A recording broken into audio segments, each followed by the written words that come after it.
Let us start talking about the new concept, because we have already completed with our earlier aspect of recording of transactions, posting of transactions, preparing the various subsidiary books and the ledger accounts. Subsidiary book discuss कर लिया था ना हमने. Subsidiary book का discussion complete हो गया ना हमारा. Question second, we have to just discuss that where it will be recorded, right? Chalo, let's check it out. Where have you recorded the transactions? Already completed, right? Yeah. Cash book, debit side 2014 April 1st to capital 1 lakh, correct? Cash book, debit side to cash bank column 40,000, on the credit side by bank cash column 40,000. Is it right? Purchased for cash furniture of 6,000 and land of 42,000. On the credit side by furniture cash column 6,000, by land cash column 42,000. Yes or no? Paid check to Malika Brothers for purchase of electric wires and plug. Now electric wires and plug is not your business, or it is?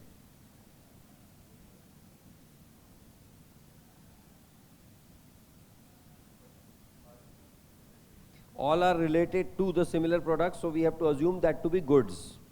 So electric wires and plugs being the goods, therefore the account that will be debited is purchase account. Your entry for that should be purchase account debit to bank account or not.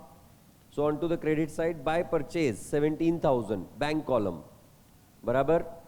तुमने क्या लिखा? Electric wires and plugs. If you have written electric wires and plugs, that clearly indicates that you have considered that as asset. But based on the available information, it can be understood that it is not your asset, but it is your goods. And therefore, instead of respective asset account, you should be debiting purchase account. So, electric wires and plugs की जगह क्या आएगा?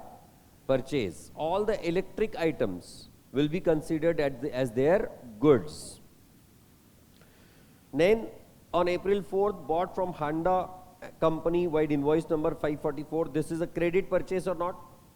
So in your purchase book 2014 April 4th purchase book में record किया या asset करके treat किया? इसको भी परचेज, इसको अगर असेट करके ट्रीट, सॉरी परचेज करके ट्रीट किया तो पिछले वाले को क्यों नहीं किया? सो इट विल बी नहीं. There is no need of preparing columnar purchase book unless and otherwise asked.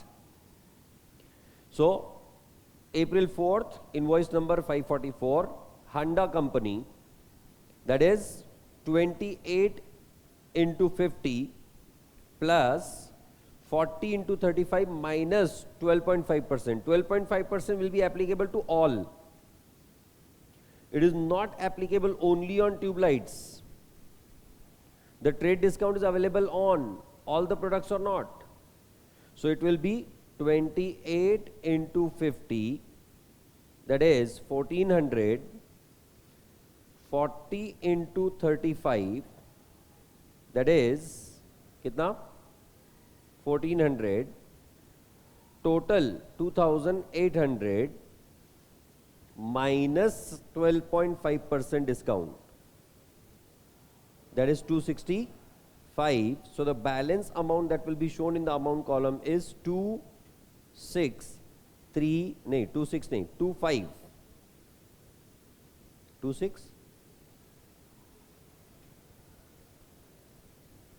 2625 is the net amount. Oh, sorry. So minus 12.5%, that amount comes to 2625. That will be appearing in the amount column. Did you get that? तूने trade discount सिर्फ 1400 पे claim किया, बराबर कुशल? हाँ, full stop दिया है ना, उसके बाद ट्रेड डिस्काउंट 12.5% दिया है. So that clearly indicates it is not only on tube lights, it is on all the units or not. Sorry? तूने 1400 पे क्लेम किया, मतलब डिस्काउंट 2800 का 12.5% कितना होता है?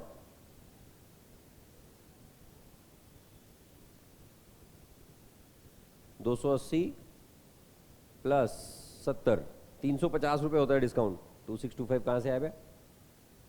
2450 आना चाहिए। तूने भी सिर्फ ट्यूबलाइट पे लिया ना? अबे 2450 आंसर आना चाहिए, क्योंकि आप सब ने 1400 पे 12.5% डिस्काउंट क्लेम किया है। It is not only on this, it is on the total bill. Trade discount is not given with reference to a single product, this is on all. इस पे भी और इस पे भी। इसीलिए मैंने क्या किया, 2800 पे 12.5% कैलकुलेट किया। I have not calculated it on 1400, what you people have done. Did you get that? 2450 is the amount. Correct? हाँ, नहीं रीडिंग में नहीं, वो फुल स्टॉप तुमने ध्यान नहीं दिया। You have considered only tubelights, और तुम्हारा ट्यूबलाइट हो गया। अबे एलईडी का जमाना है, ट्यूबलाइट बन के रहोगे कैसे चलेगा? वो पहले आती थी ना ट्यूबलाइट, ऐसे फड़फड़ करके चालू होती थी। हाँ, वैसा नहीं होने का, फड़फड़ नहीं करने का।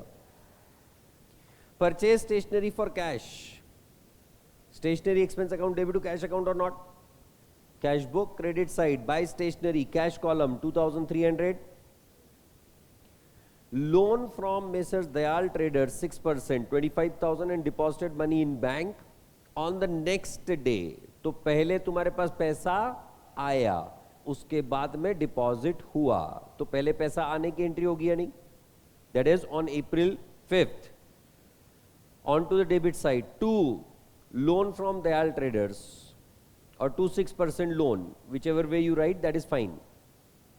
आप लोन फ्रॉम दयाल ट्रेडर्स लिखो, 6% लोन लिखो, 6% लोन फ्रॉम दयाल ट्रेडर्स लिखो, either which way it is correct. Cash column 25,000 बराबर, and then on April 6th the entry will be for depositing the money into the bank.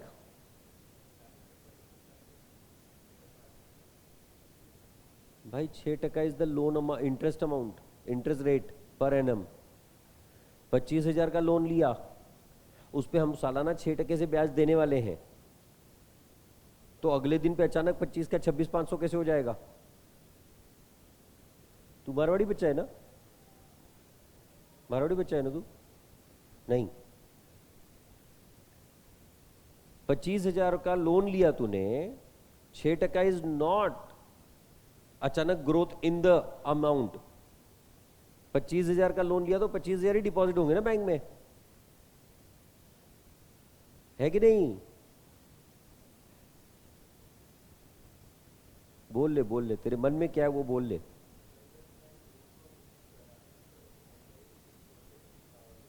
At the rate 6% is this annual rate of interest। 25,000 का जो loan लिया है हमने, उस पे हम सालाना 6% से ब्याज देने वाले हैं। तो हमारे लिए लोन कितने का है? 25,000 रुपए का। तो अगले दिन बैंक में कितना डिपॉजिट होगा? 25,000। So entry for that will be bank account debit to cash account 25,000 contra transaction. हाँ या ना? मैडम आपने कितना लिखा?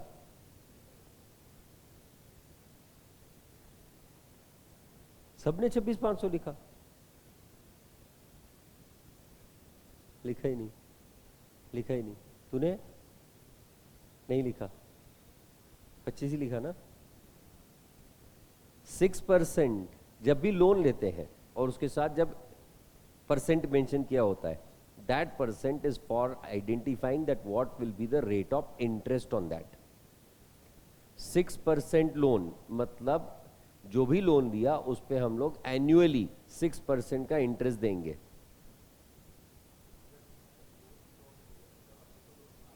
हाँ हाँ ना, 25,000 का 6% से ही लोन आया ना। 6% इज ब्याज।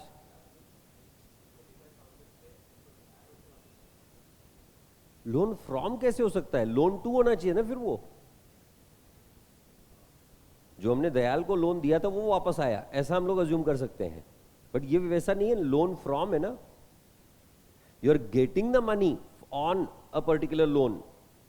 So in your cash book, first money received, that is the entry will be to loan from Dayal or to 6% loan 25,000, पहली एंट्री. फिर आपने ये पैसा डिपॉजिट करवाया बैंक में, entry bank account debit to cash account और नॉट. So debit side to cash, bank column 25,000, credit side by bank cash column 25,000 being a contra transaction. बराबर है? Yes or no? Then paid cartage rupees 80 and other charges 20. What will be the entry? By cartage and other charges 100. You can pass the single entry. No need to write it separately. By cartage and other charges rupees 100. Cash column. Barabar? Then brought off Messrs Burarth Limited on account wide invoice number 125. On account मतलब क्या? On credit. Payable lamps universal 80 rupees, electric kettle 125 रुपए, 5 electric iron 300 रुपए, trade discount of 20%. Again यहाँ पे भी तुमने माती खाई. हाँ, so it is 80 plus 125 plus 1,500, total 1,705 का 20% is discount, that is 341 rupees. तो नेट परचेज कितने का हुआ? 1404. Did you understand this? Why? क्योंकि trade discount again is not given only on electric ion, it is given on total invoice. Mistake समझ में आ रही है क्या? सर वो मिस्टेक नहीं सर, आपकी प्रिंटिंग गलती है सर, हमारी गलती नहीं है. आपने ऐसे उसी लाइन में नहीं लिखना चाहिए था.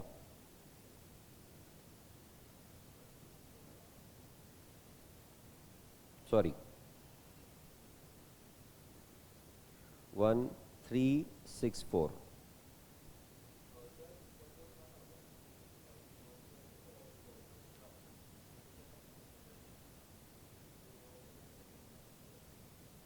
आइटम का कैटेगरी है.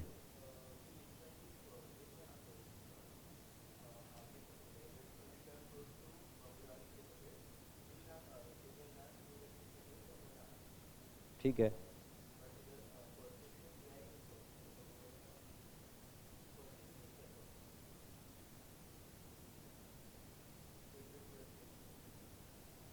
तो इधर क्वांटिटी नहीं दिया, ऐसा तुम्हारा बोलना है? तो क्वांटिटी डालना चाहिए, ऐसा तुमने बोलना है? डाल देते हैं.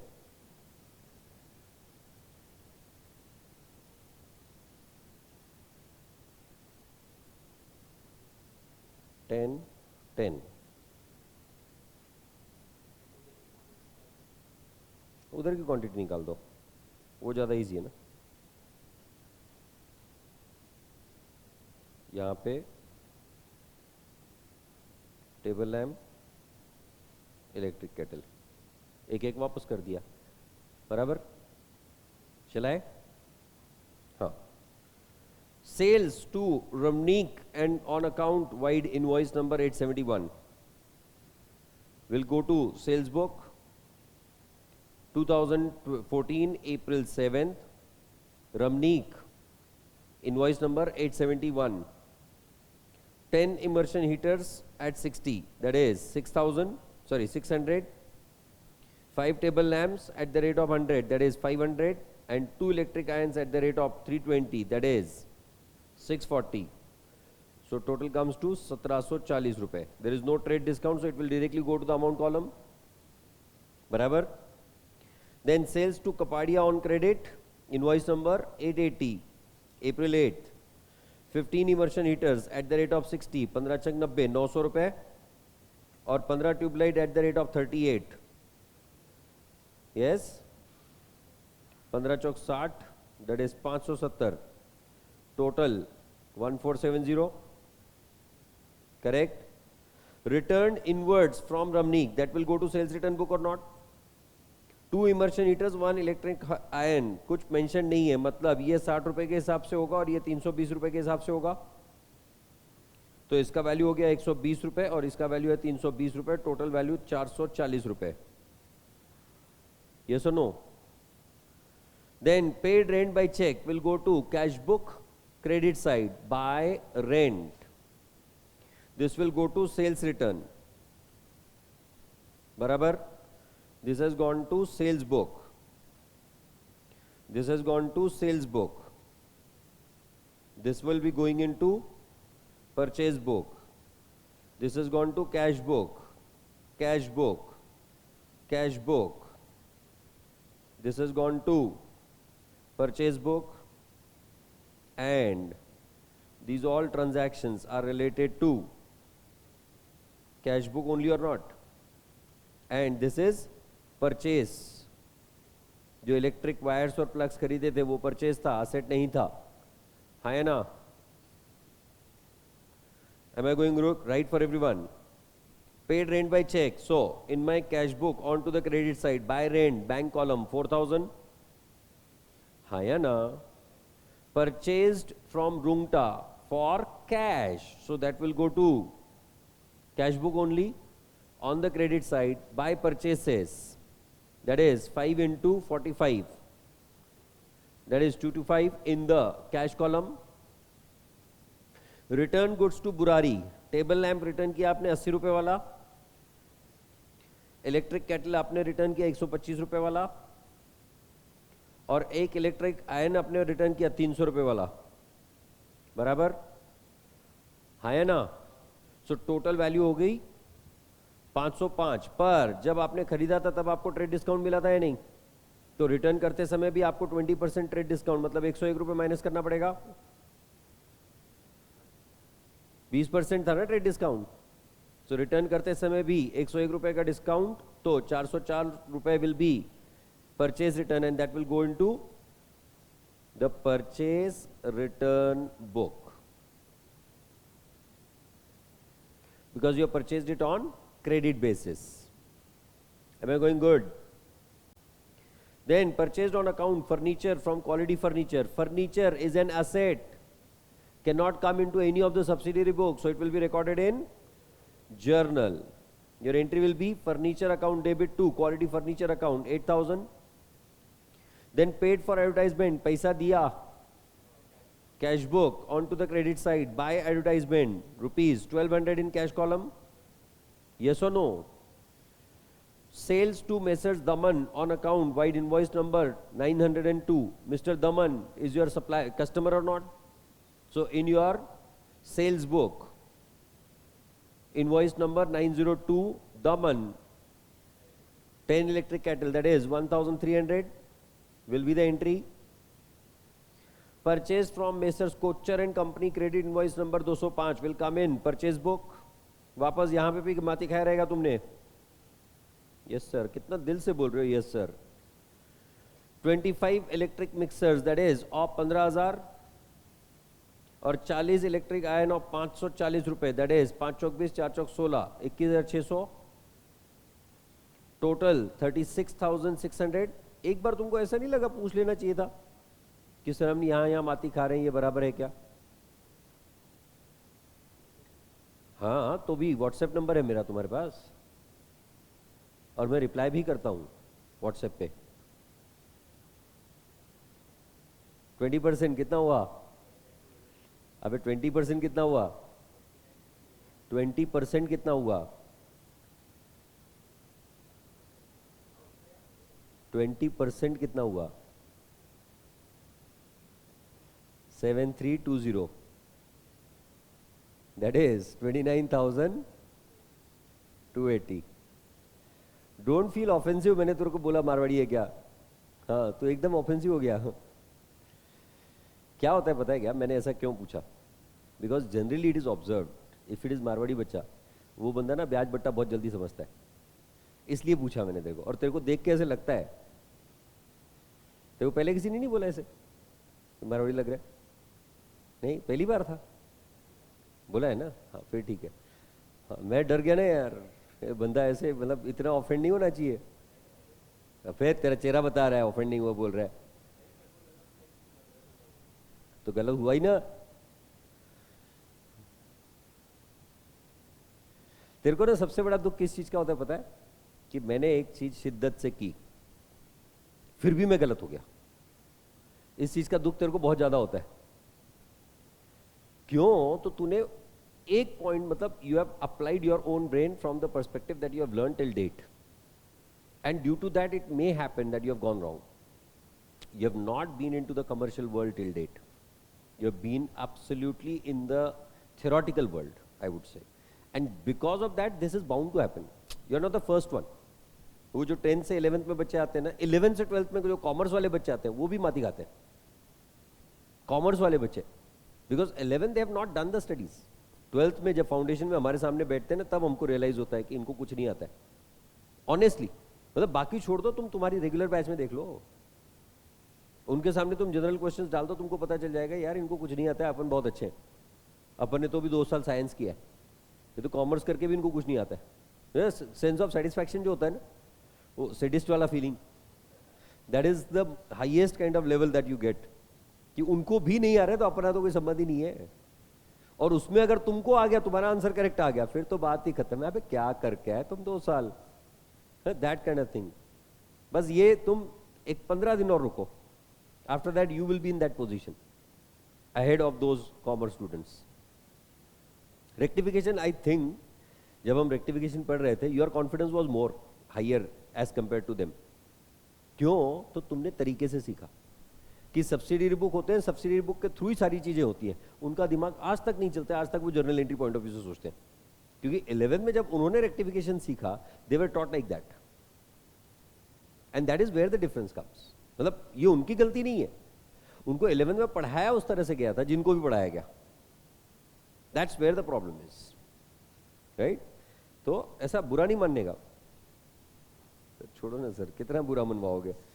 देन April 20th, इतना तो मेरे को लगा भी नहीं जितना आप बनवा रहे हो. Sales to messrs Ramnik on account vide bill number 925. Bill number 925 कहां जाएगा? In the sales book. Sales book के क्रेडिट साइड में, बराबर है नहीं? यस. कौन सा सेल्स बुक में क्रेडिट साइड होता है बे?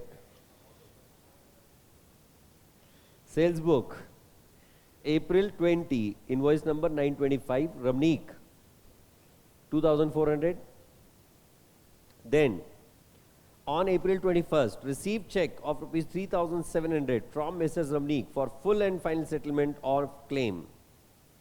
अब रमनीक से टोटल पैसा कितना आना बाकी था रे? 3700. 3700 आने थे पहले वाला मिला के, टोटल 3700 ही आना था. तो फुल सेटलमेंट क्यों बोला इन्होंने? डिस्काउंट कुछ नहीं दिया उसको तुमने? नहीं, कुछ तो गलती कर रहे हो तुम लोग. रमनीक से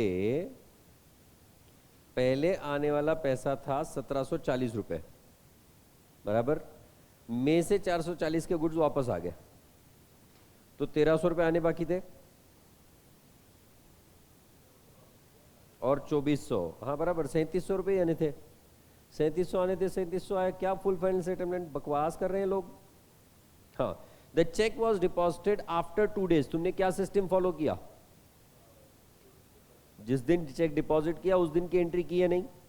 सो on the date of deposit you will pass the entry as to Ramnik, bank column 3700, बराबर. Then purchase from Mrs Burari on credit note number 157 in purchase book. वापस माती खाया तुम लोगों ने. हाँ 20%, जहां जहां ट्रेड डिस्काउंट है वहां वहां माती खाई तुमने. बिल्कुल, मेरे को 100% कॉन्फिडेंस है ना? हाँ वही बोल रहा हूं ना, मेरी गलती है भाई, प्रिंटिंग एरर है. सोच समझ के प्रिंटिंग एरर करवाई मैंने,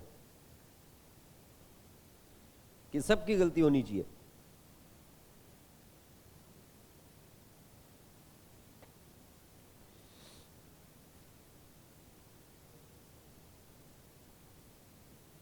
सो रमनीक को जो सेल किया था that went to sales book, this came to cash book and this will come into purchase book. क्या वैल्यू पे? 1250 और 1600, टोटल 2850 पे 20% का डिस्काउंट, दैट इज 570 रुपए, है ना? नेट अमाउंट बोलो 2280। तुम्हारे पास तो कैलकुलेटर है ना। So purchase book Burari and company, नहीं Burari limited, invoice number 157 2280, sales to Nutan on account, sales book, है ना? Invoice number 958 Nutan ₹1200। बंदा बड़ा होशियार है, खरीदी करता है, ट्रेड डिस्काउंट लेता है, बेचता है, कोई ट्रेड डिस्काउंट ही नहीं दे रहा है, लोगों से लूट रहा है। Cash sales of electric wires and plugs 14,500, cash discount allowed 200 in my cash book on to the debit side, to sales, है ना? In the cash column 14,300, in the discount column 200। Total sale कितने की 14,500, पर उस पर 200 रुपए का discount दिया है नहीं, है ना? तो sale will be credited with 14,500, sale will not be credited with 14,300, sale will be credited with 14,500, but discount is there और नॉट, इसीलिए टू सेल्स, कैश कॉलम में कितना 14,300 एंड डिस्काउंट कॉलम 200। समझ आ रहा है? Then cash purchase on the credit side by purchase 740 into 5 कितना, 7×5 = 35, 3,700 रुपए। Cash book credit side by purchase 3,700, बराबर है। पेड इलेक्ट्रिसिटी बिल, अब ये इलेक्ट्रिसिटी बिल का आपके इलेक्ट्रिक इक्विपमेंट के साथ कोई संबंध नहीं है, ये आपका नॉर्मल इलेक्ट्रिसिटी बिल है, खर्च है। So on to the credit side by electricity expense 1,320 cash book में, है ना?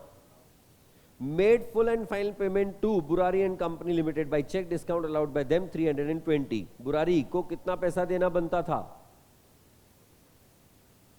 बुरारी का सबसे पहला परचेज था कितना? 2280 डिस्काउंट करके, बराबर। उसके बाद उसको गुड्स वापस कर दिए थे अपन ने 404, सॉरी, हाँ हाँ करो करो वापस करो, कोई दिक्कत नहीं। 2280 का परचेस में से 404 का डिस्काउंट, बराबर। नहीं नहीं रोक,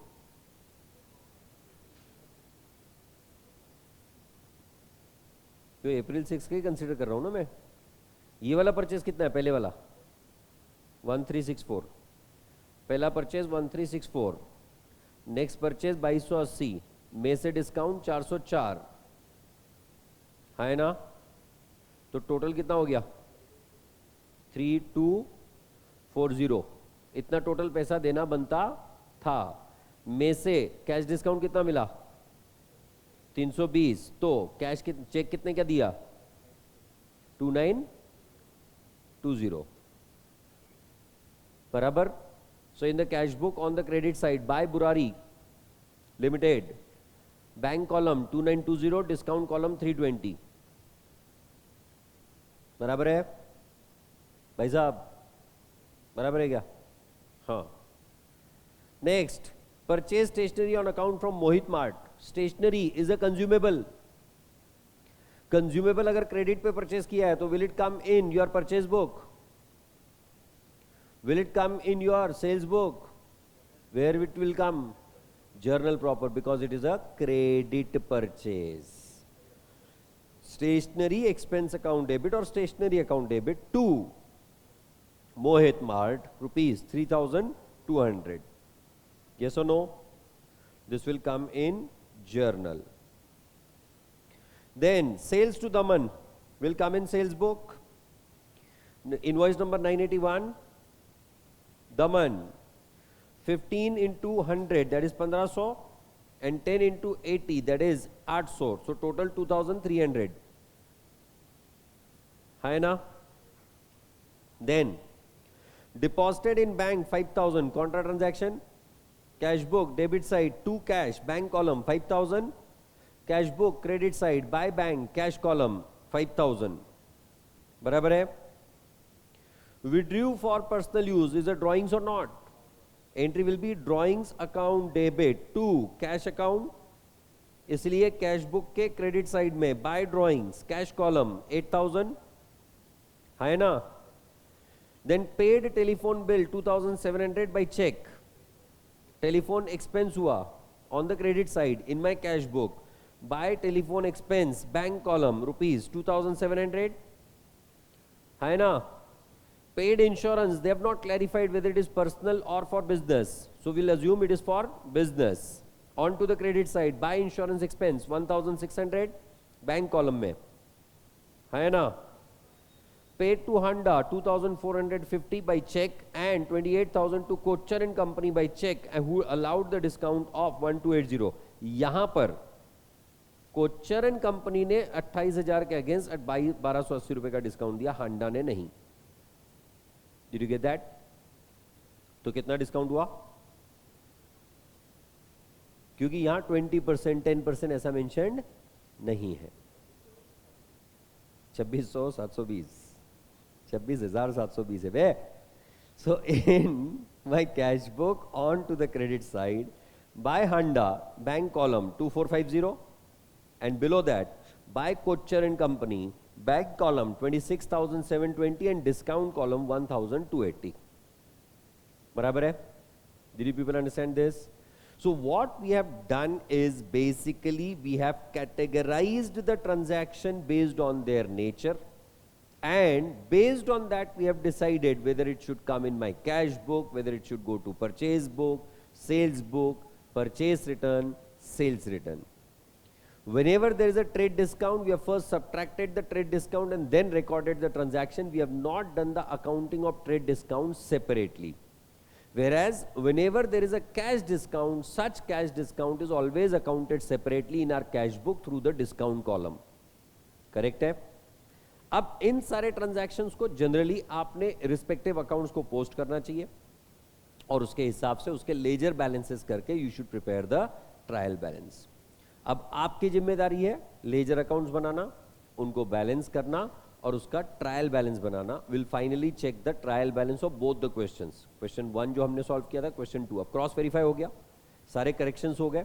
now you should prepare the separate trial balance. Right? Now means अभी नहीं, तुम्हारे समझ के बाद, मतलब तुम्हारे लेजर अकाउंट पोस्टिंग के बाद. So today's homework is preparing the trial balance. We still have time, so we should continue with rectification. हाँ, अगर तुमने क्रेडिट साइड में लिखा है बाय हांडा एंड कंपनी, तो हांडा एंड कंपनी के डेबिट साइड में जाएगा टू बैंक. और अगर तुमने कैश बुक के क्रेडिट साइड में लिखा है कोचर एंड कंपनी, तो डेबिट साइड में जाएगा कोचर एंड कंपनी के to bank with the amount to discount are received with the amount. बराबर? हाँ. तो अब सवाल बनता है अगला वाला, that is the rectification of errors.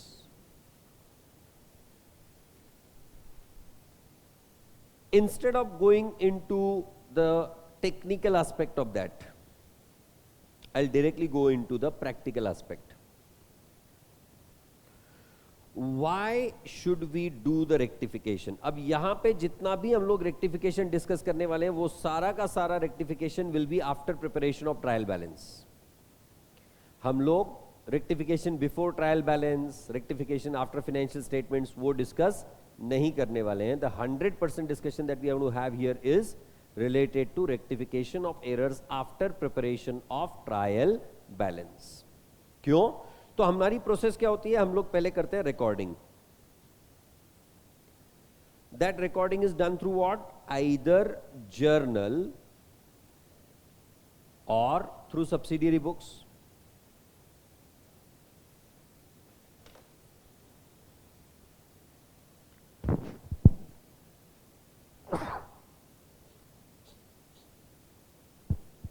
बराबर है? फिर हम लोग करते हैं classification. classification of individual transaction to the respective ledger accounts or not? This we do through the ledger. और इसके बेसिस पे हम लोग बनाते हैं summary.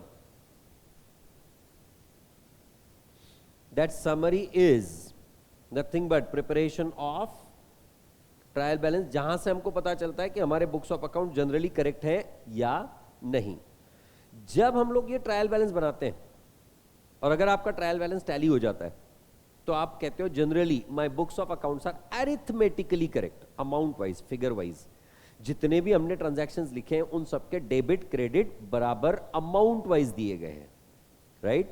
पर अगर आपके ट्रायल बैलेंस का debit is not equal to credit, trial balance if debit is not equal to credit, we say that there are the errors. Which errors? Accounting errors in books of accounts due to accounting errors. What can be these accounting errors? These can be the amounts not posted, not recorded correctly. These can be amounts not recorded, not written on the correct side of the cash book. And because of that, ultimately, your financial statements won't be correct. हम जो कुछ भी कर रहे हैं, हम लोग जितने भी रिकॉर्ड्स बना रहे हैं, ये बेसिकली किसके लिए बना रहे हैं? For the various users. जो अलग अलग लोग हमारे बिजनेस में पैसा लगा रहे हैं, हमारे बिजनेस पे निर्धारित है, हमारे बिजनेस के पे निर्भर होकर वो काम कर रहे हैं, उनके लिए हम लोग ये बुक्स ऑफ अकाउंट्स बना रहे हैं.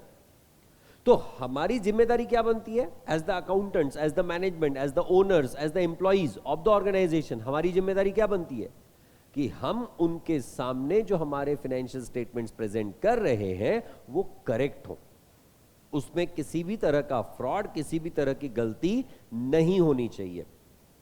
सो if that is the case, that your books of accounts are not expected to have any kind of frauds, any kind of mistakes within that, whensoever, wheresoever you find any kind of errors into your books of accounts, being the accounting errors, those all errors need to be rectified.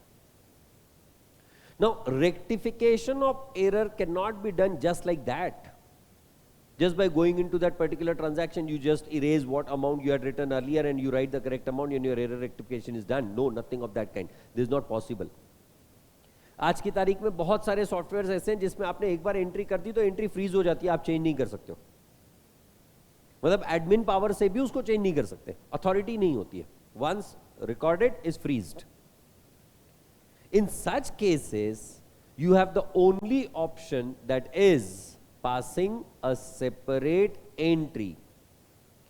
In what way? The entry that will cancel the wrong effects and that will bring the correct effects. That is what we call as a rectification entry. So what did I say is a rectification entry? Rectification entry, which cancels the wrong effects and brings the correct accounting effects. That is what we call as rectification entries. Is the point right? तो जहां जहां आपने observe किया, जहां जहां आपको पता चला कि आपके द्वारा की गई अकाउंटिंग ये गलत है, तो आपको ये असेस करना पड़ेगा कि क्या गलत है.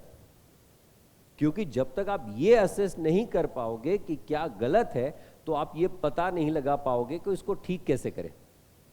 जैसे कई सारे सॉफ्टवेयर्स बनाए जाते हैं, सॉफ्टवेयर्स बनाने के बाद में software is not functioning in the way it was expected. तो अगर software is not functioning in the way it was expected, तो आपको क्या करना पड़ेगा? आपको पहले प्रॉब्लम डिटेक्ट करना पड़ेगा या नहीं कि गलती कहां हो रही है. डीबगिंग जिसे आप लोग कहते हो. First you find the bug, then you fix the bug. That is what we are doing in rectification. First you find the bug, you try to identify what that bug is, you try to debug after that or not. So the process of identifying a bug, assessing what is the correct one, and then debugging, that is fixing that bug, is nothing but what we do in rectification. अब ये कैसे पता चलेगा? हमारी normal process of accounting क्या है? कोई भी ट्रांजैक्शन आया उसको उठा के पहले हम लोग जर्नल में पटक देते. जर्नल मतलब कौन सा? या तो जनरल या तो स्पेसिफिक. या सब्सिडियरी बुक में रिकॉर्ड करते हैं या तो जर्नल प्रॉपर में रिकॉर्ड करते हैं. कैश का ट्रांजैक्शन रहेगा कैश बुक में पटकेंगे. परचेज का ट्रांजैक्शन रहेगा क्रेडिट वाला परचेज बुक में जाएगा. सेल्स का ट्रांजैक्शन रहेगा सेल्स बुक में जाएगा. परचेज रिटर्न बुक में जाएगा. सेल्स रिटर्न बुक में जाएगा. इसके अलावा कुछ भी होगा तो जर्नल में जाएगा. ये हमारी नॉर्मल प्रोसेस. तो हमको क्या असेस करना है? जो ट्रांजैक्शन हमारे पास दिया गया है उसे कहां रिकॉर्ड करना चाहिए था. किया क्या? पहला एनालिसिस. दूसरा, अगर रिकॉर्ड किया तो उसका पोस्टिंग क्या होना चाहिए था. अगर परचेज बुक में रिकॉर्ड किया, परचेज बुक का पोस्टिंग क्या? क्रेडिटर्स को क्रेडिट, परचेज को डेबिट. हुआ क्या? क्रेडिटर को क्रेडिट किया क्या, परचेज को डेबिट किया क्या, ये असेस करना है. और फिर हम लोग क्या चेक करेंगे? जो करना चाहिए था वो किया या नहीं. अगर नहीं तो क्या नहीं किया? परचेज को डेबिट करना था, नहीं किया भाई, ठीक है. क्रेडिटर को क्रेडिट करना था, नहीं किया, ओके. क्रेडिटर को 5,000 से क्रेडिट करना था, 500 से क्रेडिट किया, नो प्रॉब्लम. क्रेडिटर को क्रेडिट करना था, डेबिट कर दिया, ठीक है. तो हमने क्या पता लगाने की कोशिश की? क्या करना चाहिए था और क्या किया. अब जो किया है उसमें से गलती क्या है? हमको उस गलती को कैंसिल करना है और जो करना चाहिए था उसका इफेक्ट देना है. That is nothing but rectification. So what is the process? Once again I'll repeat. Step 1, identify what should be the correct entry. Step 2, identify what has gone wrong. And then step 3, on comparison of correct and wrong entry, find out what to be rectified. Cancel the wrong effects, give the correct effects. Your rectification entry is ready. I repeat, cancel the wrong effects, give the correct effects. Your rectification entry is ready. Step 1, identify what is correct. Step 2, assess what has gone wrong. Step 3, cancel what is wrong, give the effect of what is correct. That is your rectification entry. Is the point right? So I can say my correct entry minus wrong entry is equal to rectifying entry. No, this equation is wrong. I would say rectifying entry plus wrong entry will always be, should always be the correct entry. क्यों? rectifying entry में क्या करते हो आप? cancel what is wrong and give what is correct. है ना? तो यहां पे जो भी रॉन्ग था वो रेक्टिफाई हो गया, कैंसिल हो गया या नहीं, और जो भी यहां करेक्ट था वो भी इफेक्ट दे दिए गए या नहीं. That is why I said what? rectifying entry plus wrong entry will always be equal to the correct entry. Did you people understand this? Now what is the process and how to do that? That we'll be discussing in tomorrow's lecture. Alright? अब peak पे आ गए हम लोग. एक बार हमारा rectification खत्म हो गया, which will be hardly 3 days, tomorrow, day after and maximum Monday. 3 दिन में हमारा रेक्टिफिकेशन खत्म हो जाना है. रेक्टिफिकेशन खत्म हुआ तो उसके बाद एक ही चीज बचेगी, that is final accounts. Final account के लिए Tuesday and Wednesday I am going to take the lecture, Thursday onwards I am not there, right? And from next Monday to subsequent Saturday. I'll be finishing with the final account. All right? So that's it. Thank you.